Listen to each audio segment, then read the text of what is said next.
নমস্কার, আমার নাম ডক্টর উজ্জ্বল দেবনাথ। আজকের ডিসকাশন আমরা রাখবো ক্রনিক অ্যাঙ্কেল পেইন।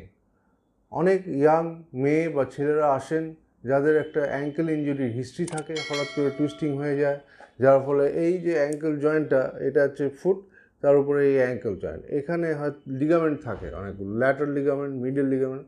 এগুলো যদি ছিঁড়ে যায় তাহলে গিয়ে একটা ব্যথা হতে পারে। সেটা যদি সেই সময় ইমোবিলাইজ না করা যায় প্লাস্টার বা বুটের দ্বারা, এটা হিল করতে অনেক দিন সময় লাগে। অ্যাটলিস্ট 6 সপ্তাহ সময় আপনাদের দিতে হবে সেই হিলিং প্রসেসটাকে, নাহলে এটা ক্রনিক ইঞ্জুরির মধ্যে চলে যাবে। আর মাস তিনেক পর থেকে আপনার অ্যাঙ্কেলটা একটা আনস্টেবল থাকবে, হাঁটতে গেলেই একটা বাকলিং হবে। এই করতে করতে জয়েন্টের মধ্যে চেঞ্জেস আসে, জয়েন্টে আর্থ্রাইটিস হয়, সাবক্লিয়ার জয়েন্টে স্পেশালি। আর এই জয়েন্টগুলোতে সাইনোভিয়ামগুলো ফুলে যায়, মানে সাইনোভাইটিস হয়।